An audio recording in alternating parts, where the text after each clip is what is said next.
हालामनि दिग्लिफार गामिनि गासै सुबुंफोरा दायो देहा फाहामसालियाव थांनो गोनां जादों। दिग्लिफार गामिनि गासै सुबुङा बाथौ फुजानि प्रसाद एबा बुट जानानै गामिनि सुबुंफोरा खिनाय गोबानाय बायदि बेरामजों मोगा-मोगि जानांदों। थांनाय 15 मे खालारखालि गामिनिनो गंसे नखराव बाथौ मेर हेबनायनि मोनसे फुजा होदोंमोन। बे सानखालिनो गामिनि गासै सुबुंफोरा बुट जानानै साफ्रोमबो सुबुंफोरा खिनाय गोबानाय खर' सानाय बायदि बेरामजों मोगा-मोगि जानांदों।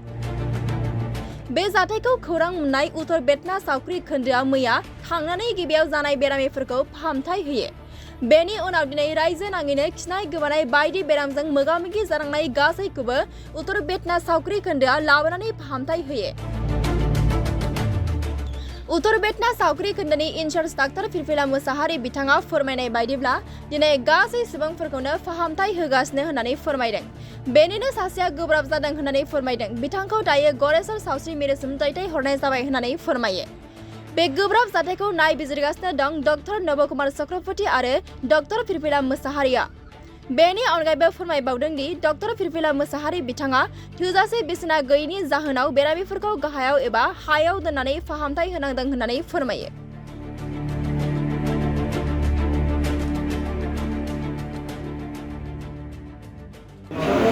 দীঘলীপাৰ এৰিয়াত উত্তৰ প্ৰদেশত বিশ্বনাথ আন্ধ্ৰ দীঘলীপাৰ এৰিয়াত পূজা পালন হৈছিলে আৰু তাতে বুটমাহ লগতে খিচিৰিও খাইছিলে মানুহবিলাকে। আৰু বুটমাহ খোৱাৰ পিছত শুক্ৰবাৰে অৰ্থাৎ 16 তাৰিখে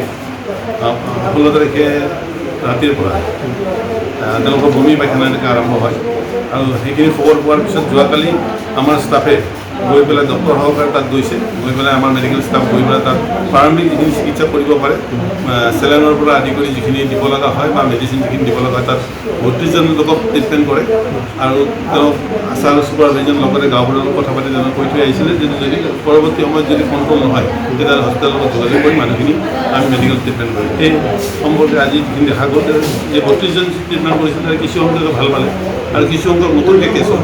গতিকে তাৰে মুঠতে 52জন ৰোগী আজি ইয়াত আহিছে পুৰণা নতুন ৰোগী। তাৰে প্ৰায় 20-22জনক আমি চেলাইন দিব লগা হৈছে আৰু বাকীখিনি সাময়িক ট্ৰিটমেণ্ট প্ৰাথমিক ট্ৰিটমেণ্ট দিয়াৰ পিছত আমি ঘৰলৈ পঠাই দিছোঁ।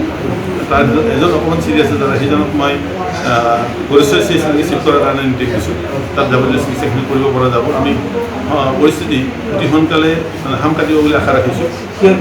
এইটো বুট মাহৰ পৰা হোৱা যেন লাগিছে। বুট মাহবিলাক সহজে ধুই পেলাই লগতে পুৰণা বুট মাহ হয়তো আছিল তাত কিমানখিনি ইনচেক্টিয়া দিয়া আছে কোনো গম নাপায়। গতিকে বুট নোধোৱাকৈ তেওঁলোকে দিয়াইছে।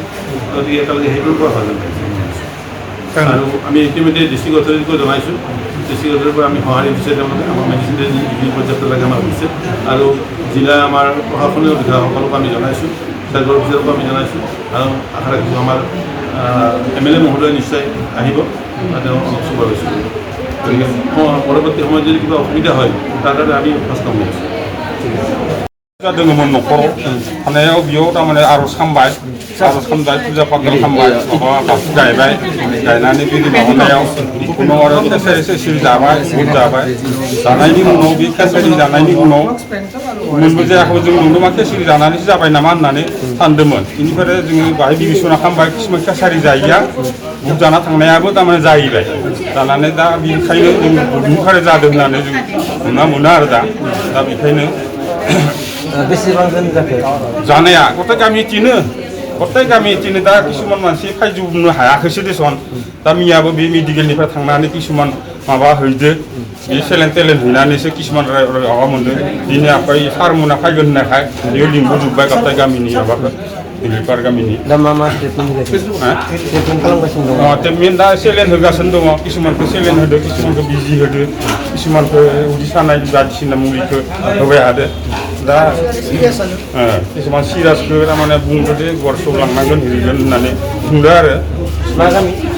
दिग्लिपार गानसब दिग्लिपार बेनो आरो जोंनि माबाया जानाया।